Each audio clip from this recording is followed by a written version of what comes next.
Welcome to the Counselling Tutor Podcast, the must-listen-to podcast for students of counselling and psychotherapy.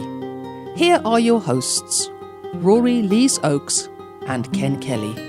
Hello and welcome to episode 99. I'm Rory, and what have we got on the menu today, Ken? Such an exciting episode today, it really is. And a special number, 9999. What have we got? Well, we're going to be kicking off with speaking about friendships. Now, friendships with clients that we may have seen in therapy. After therapy maybe is finished, are we okay having those friendships? Is it ethically correct to do that? So we're going to be talking about that a bit. Then in Practice Matters, an interesting one today, appropriate dress for a counsellor. Rory, what can we expect from that? Well, yes, I'm going to be exploring dress. I'm going to be speaking a little bit about my own experience of dress and just asking people to think about, I'm not going to be telling people how to dress, that would be completely wrong, but to think about what is appropriate dress for a counsellor. It's an interesting topic and one that's come up in our Facebook page.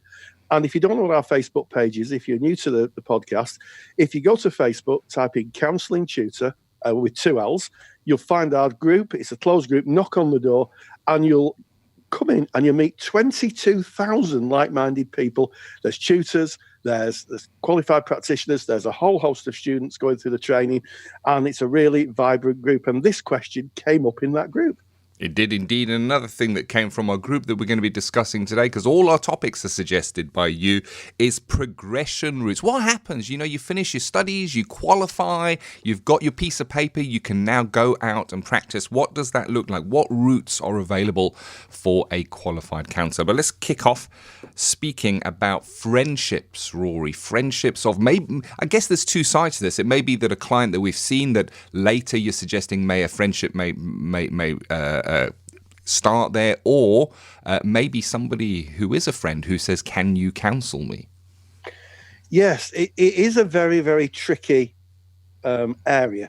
And it's one that I've thought of for a long time. And in fact, it's really interesting, isn't it, Ken? Because you were my student at one time. We met because I was your teacher, effectively, and now we've become friends and business partners.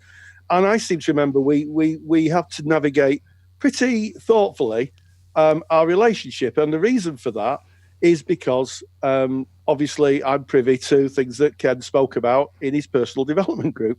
So as a consequence of that, it was a good few years actually before we met again and formed a relationship, wasn't it? I think you've been qualified 2011. 2011. So 2011 was it? Wow. Yeah. It was a good few years. And of course, I was in a friendship. We don't see each other on a regular basis. We live 40 miles apart, and it's a boundaried relationship, and that works very well. But I think that I think it's a different level when you're talking about clients. I really, really do, and let me tell you why. Because part of being a therapist is to have what's called a reparative relationship. Now, Patricia Clarkson talked about this. And what it basically means, reparative, means that there's a part of the relationship that's a reparenting style. So that you may be offering, certainly to clients who may have suffered neglect or abuse, a solid kind of person in the room. I always talk about saying to people, as you would a child that's been born, you're welcome here. You really are welcome. You deserve to be in the world. You're a person. And that is very much what a parent does or should do. And I think it could get really, really confusing if after therapy ends, then you form a relationship, because it may be that there's a massive power imbalance. We try and flatten it out, but it's always there. And I think it takes a lot of thought. And I think if a therapist is going to go into a friendship with a client, they need to have a long, hard think why that is. What is it in them that's been satisfied by having a relationship with a client? It's such an interesting topic. I am impressed, Rory. This is our first podcast, if you're listening to them kind of in order and as they go out live. It's our first podcast of 2019. So it's been a full year, I would say, Rory, since you said the word transference. It was definitely last year. It's not really a full year, it's only last year. But if we look, Rory's laughing away at that because it's kind of a common theme if you're a regular listener. The transference is part of counselling. It's part of therapy, it kind of a vehicle that underlies the therapeutic process. So it will be present at some level within the therapy room. So if you then go on to become a friend with that person, what is that transference and how does that go forward? Who does that person really see you as? Who do you really see them as? And it becomes tricky because counselling, when you start your level 2, you learn what counselling is. And it's a very boundaried, contracted agreement where you meet at a certain time, at a certain place for one reason, and that reason is to benefit the client so that they can bring what they're bringing. And you exercise certain parameters, I guess. You work within certain boundaries and you are a certain way as a counsellor. You are there maybe exercising the conditions, the facilitative conditions for this client. Whereas outside of the counselling room, Rory, I don't know about you, but I don't walk around 100% of the time in using the old facilitative conditions non-stop. There are some times where I might be a bit judgmental and I might not have such unconditional positive regard when somebody pulls in front of me when I'm trying to get a parking space or something like that. So how does that translate from therapy room where you're being that way? Is it that they saw you as that person and now as a friendship? Are they still seeing you as that? It's very, very murky. It is very murky. And also there's a danger, I think, that you might unpack the work that's been done. Because yes, it might be that the client goes away, they're okay in the world. It's the I'm okay, you're okay position, to borrow our term from our friends in the transactional analysis world. You might go away. And then if they start a relationship, they may see sides of you that they don't like. And it's the same in any relationship. Yep. I speak from my own experience that there are parts of people that you really wish they'd change, yep. And it may very well be that could impact on how you viewed the person who was your therapist. And that might then go on to impact on the therapy you've done. So I think it's a very, very, I'm not going to use the word dangerous. I'm going to use the word perilous. Perilous, because I think with peril, you need to manage it. And I think both of you would have to understand what you were going into. And in fact, the BACP do talk about relationships after therapy, and they do make reference to giving it a lot of thought. They don't say you can't do it, but giving it a lot of thought. And I did hear a few years ago of a trainer who got into a relationship with one of his students, and I often wondered what was going on there in terms of how that was managed. I'm not saying it was right or wrong. I'm just saying that I was wondering how it was managed, because people will see their therapist in a certain light. They will hold on to them as a bit of a totem when things get bad, and think about the therapist sometimes. And you're absolutely right on transference, Ken. You're absolutely right, because it may very well be that if they see the whole of the person in front of them, in the warts and all, it might very well be that creates transference, and that could really unpack the therapy. So I think it's about being thoughtful and asking self what need is being met by me by being friends with the next client. And the thing with friendship is there's a choice involved. It's not like family where we don't have a choice. The family is family. With our friends, we get to choose. And as counsellors, that person may be a really great person. I've worked with amazing clients, Rory, incredible people that I guess, had we met in different circumstances, could have been deep and meaningful friends. But we didn't meet in different circumstances. And I think that we as the therapists, well, I can't speak for we as therapists. That's wrong. I'll speak as me as a therapist. I, as the therapist, need to hold those boundaries in service of my client. If there's anything that I can do that can unpack the therapy, as you mentioned, Rory, or cause confusion or clouding on the work that they have done or may continue to do, then I need to be mindful of that, because they came into my therapy room for a very specific purpose, and it wasn't to find a friend. It was to gain therapy. And it may be that I would need to sacrifice having someone who I think would be a great friend as a friend, and making those choices and maintaining, I guess, some level of professional boundary at the end of the therapeutic relationship. Yeah, and I think it's one for personal therapy. I think if someone's drawn to a friendship with a former client, I think it really is one for own personal therapy to explore what that's about. Certainly one for supervision. Absolutely one for supervision.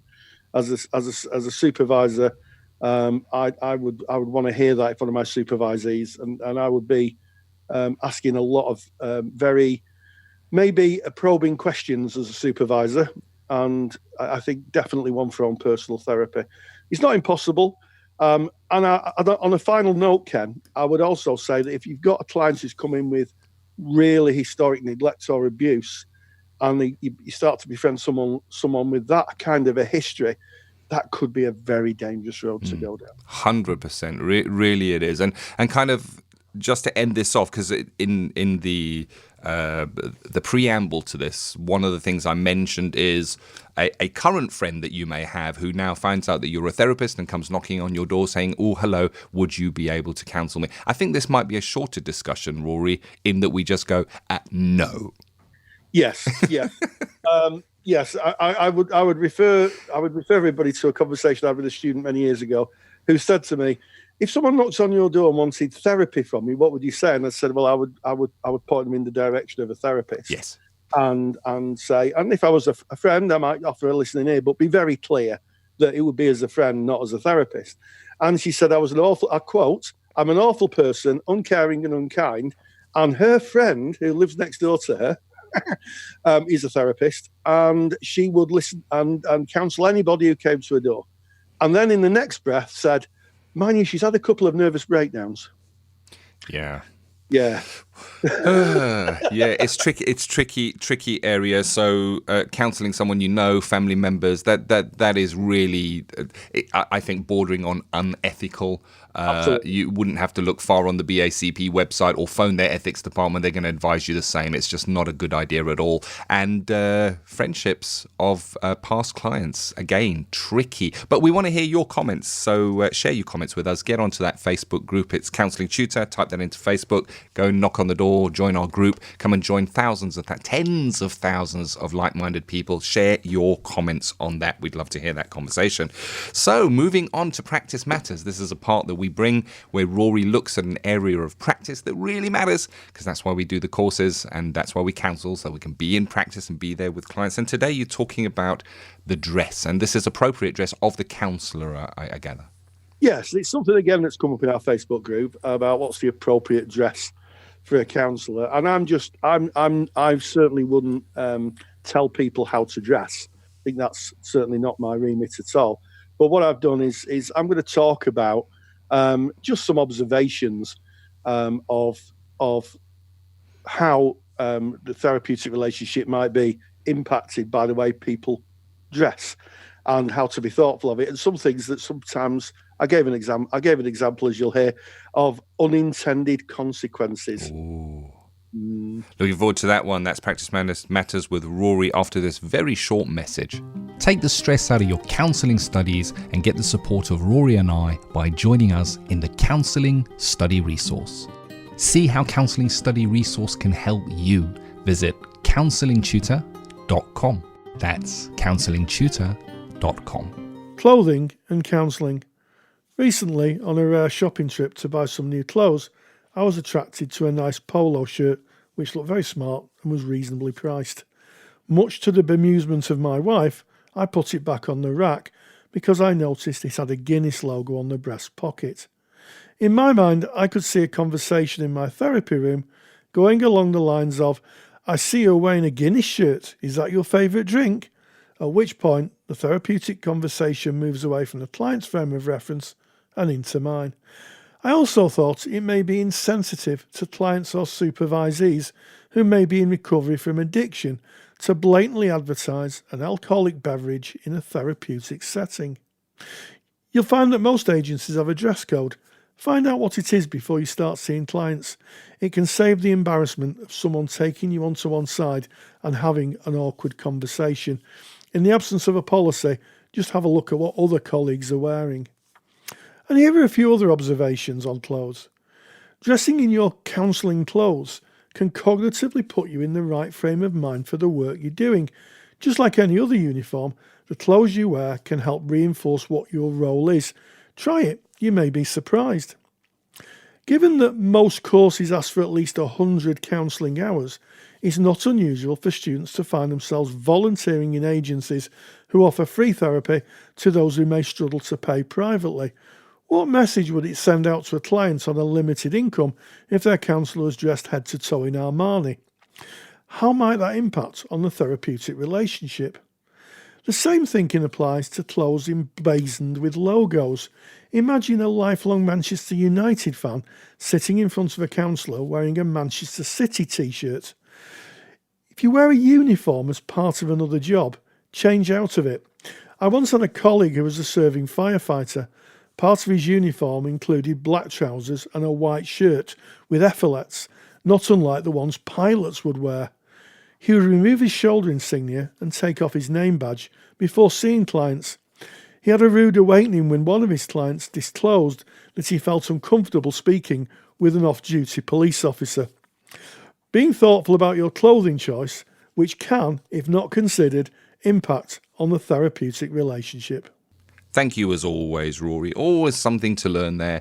And appropriate dress, something really to consider.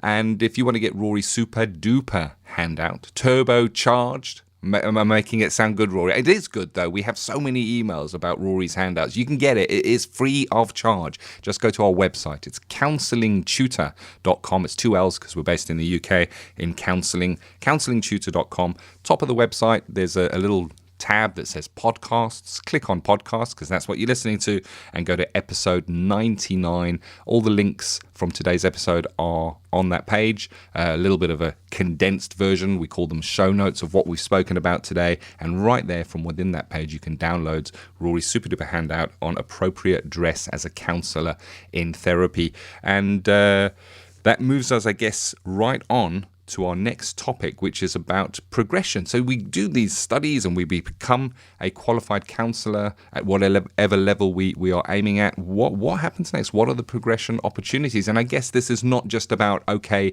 I can now go into counselling. It might be that you've done a level 3, have some counselling skills. There are progression routes there as well. Yeah, well, let's look at level 3. There'll be a lot of people listening to the podcast, maybe doing level 3, wondering what to do. And the question that comes up a lot is, do I do a level 4 or do I do a degree? Or if you're already a graduate, you could go on to do a master's. In some cases, you can get onto a master's course with a level 3, which is maybe surprising for some people, but you can. As long as you've got a certificate in counselling skills, you could actually do a master's.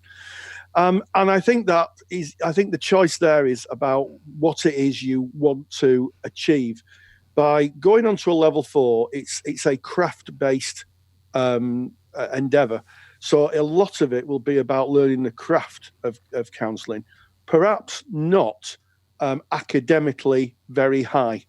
It's about most of the NVQs, with our friends at CPCAB and ABC and BTEC and AIM and all those courses that you're probably on listening to this. They're all MVQs, and they're all basically evidencing competence. When you go to university to do a master's or a degree, then it's about that and evidencing academic competence as well. And the question that a lot of people ask, does it make me more employable if I've got a degree or a master's degree? And I'm going to be controversial here. And I don't want to knock anybody who's doing a master's or a degree. I think in some cases it may very well be, but I think that employers are looking for other things. That's my sense. I think that what they're looking for is a broad experience of working with a wide range of clients, and also competencies, certainly in areas of trauma-informed practice. That is something that is coming up time and time again. I recently completed a certificate in trauma-informed practice, and it has been absolutely useful, not useless, useful. I'm very careful here. Useful. It's been really useful. It's really good, and it would almost certainly, if I went out into the employment field now, make me more employable, because a lot of the presentations now that counsellors are seeing are trauma-based. And here's the thing, a lot of the training that people do, certainly around person-centered, even CBT, doesn't really cover that in any great depth. So my view of it would be that anything you do, you really do need to think about trauma-informed practice. So it's a really good point there, and it kind of points to CPD. So we're speaking about progression, and I mean, you don't have to go on a level 4 or go on to do a master's. If you just do a level 3, you can leave just with a level 3. You can't go on to do face-to-face counselling, but you can certainly use the skills that you take away from that. And there are so many opportunities out there. And I guess, I mean, you and I, Rory, we've spoken about this many times before. It doesn't matter what job interview you're going for. If it's people-based, if there's going to be people around, if you're in a management position, whatever it may be, if you introduce a certificate that says that you have skills in counselling, in other words, relating to other human beings, it's going to be seen as an asset. It really is. It's CV gold having it. So you can take that and kind of use it in vocationally, I guess is the word. But if you do progress on and you do qualify, you do graduate, there are so many opportunities out there. And so often I think that there is a picture painted, oh, there's no work, oh, there's only badly paid work, oh, it's difficult to get a job as a counsellor, as a psychotherapist. And we've spoken about this before. If you've got that qualification and that willingness, that fire in the belly, and you don't, after 3 phone calls, go, okay, well, there's no work now, and you just keep on and keep on and keep on. Certainly my experience has shown that people that do that end up in a job they want to be in. And if you find yourself in a job or an agency where you don't want to be, continue looking until you find the right job. It's not about finding a job, it's about finding the right job, and they are out there. But Rory, you touched on such an important point there. It's about the CPD. It's about the learning you do outside of just your formal learning that are the assets. If you're going and working in an agency where their main customer is bereavement and loss, where the people are losing, like a charity, and you might be working there, and you walk in and you have done some CPD, some additional learning in working with grief, it may just give you that little edge over somebody who didn't. Absolutely. And how many times do we get students who are members of the Counselling Study Resource, our academic library, saying to us, thank goodness that we offer CPD certificates for the lectures. Yes. That's a big thing, because you could read about trauma-informed practice, as you were using as an example there, Rory. You can read many books on it and you can be well-versed in that. It's about evidencing it. It's about saying I read 3 books on that is very different to saying I've got a certificate here that says that evidences my learning in that. It is more accepted by employers, by placements, the certificate, just to kind of evidence that. And you're 100% right. If you are a member of the Counselling Study Resource, what is that? Well, it's the paid for part of Counselling Tutor. We put out a whole lot of free stuff, including this podcast, because we do want to make a difference. But Rory and I have to eat, and Rory also has to drink tea, apparently. So we have to get paid somehow. And the way we get paid is we started a paid for side of Counselling Tutor. And we have thousands of students that have been through our membership. And part of our membership is a lecture library, and within that lecture library there are over 50 hours of lectures, all linked to CPD certificates, and some of the lectures include working with clients who have experienced trauma, working with young people, working with bereavement, working with people who self-harm, working with people who may have a suicide presentation. These are the things that we kind of cover, the important topics, as well as more academic things like how to get through your assignments without the stress. But all of them are linked to CPD certificates. So you finish that lecture and then you can actually print out your CPD certificate from right there in the Counselling Study Resource. And more, Rory, I think that is being looked at and looked for out in the world when people are being considered for posts, for placements. Absolutely. I mean, I used to interview trainees for placements when I worked for Mind, and one of the things that always impressed me was people who are doing learning outside of the curriculum. People, you say, well, what course are you doing? They say, well, I'm doing this, but also I've been doing this and this and this and this. And it just adds so much value to the person. You can't underestimate it. It's the same for placements, and it's also the same for employment. I know a lot of people with a level 4 qualification, which is the level certainly in the UK where you could call yourself a qualified counsellor, level 4. And I know a lot of my students did extra learning, or former students did extra learning, and they've got jobs. In fact, the amount of ex-students that I taught, and we taught, Ken, I've got jobs. They've got jobs in agencies, in the NHS. They're going to work in private practice. As you say, there is work out there. You just have to bring a lot of value to whoever, if you're a private practitioner, to your clients, or if you're working for an agency, to your agency. It's about added. That's the thing. It's added value. It is. And it's interesting because we're talking now about the usefulness of that additional learning and being able to evidence that with a certificate, which of course you can do through Counselling Study Resource, and what that means maybe to an employer, maybe to an agency if you're looking for a placement. But it also means so much to the practitioner, because I know from my own CPD, it's an ethical requirement. We have to do CPD. We have to keep up with what's happening. We have to keep up with the changing face of therapy. But my own experience shows me that if I do some CPD, usually there's one element of that CPD at least which finds its way into my practice. It becomes part of the way I am with my clients. So in a way, I benefit from that, because it informs my practice, and my clients benefit from that.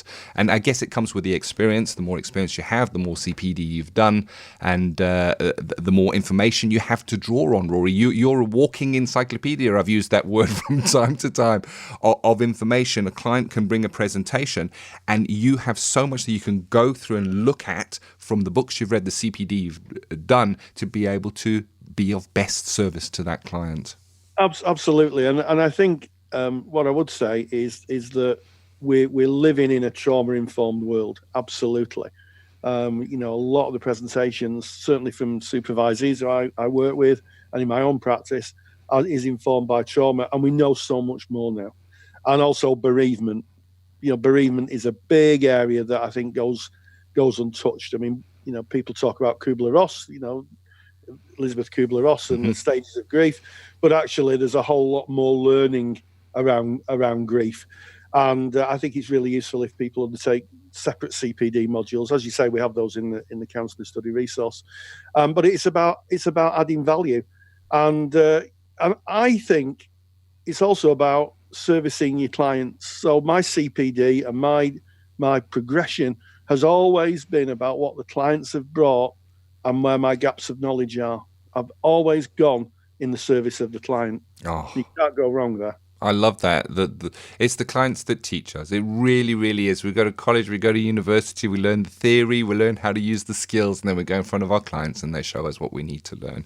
They develop us as people. Isn't it wonderful? I love that transaction. I love that we are all, I guess, lifelong students of counselling, of therapy. This is episode 99 of the Counselling Tutor Podcast. We kicked off today's episode speaking about friends with ex-clients. Went into practice with Practice Matters with Rory and spoke about appropriate dress. And then we're kind of finishing off today speaking about that progression. So you get your qualification. What happens next? Is there really any work out there? And just before we kind of sign off, this is, as I said, episode 99, which means only one thing, Rory. It means that next week is episode... Dun, dun, dun, dun, dun. That's Rory and my attempt at a fanfare. That was rubbish, Rory. We got to go back to fanfare school, me and you. It is episode 100. Please join us for episode 100, because we intend to kind of pull something special out of the bag for episode 100. Why? Well, because it's our 100th episode, and it kind of means something with getting close to I think it's over 500,000 downloads now. We're really appreciative of you, so we want to have a bit of a celebration. So we want to ask you a favour. Please, can you tell your colleagues, your friends that may be on a counselling course with you about the Counselling Tutor Podcast, because we want to have a lot of ears on our 100th episode, because we're excited and we want you to be excited too. Yeah, and hey, stay grounded and stay safe. Take the stress out of your counselling studies and get the support of Rory and I by joining us in the Counselling Study Resource. Counselling Study Resource, or CSR for short, is the world's most comprehensive assignment guidance and study support resource for students just like you of counselling and psychotherapy. See how Counselling Study Resource can help you. Visit counsellingtutor.com. That's counsellingtutor.com. Thank you for listening to the Counselling Tutor Podcast. Find the show notes for this episode on our website at www.counsellingtutor.com.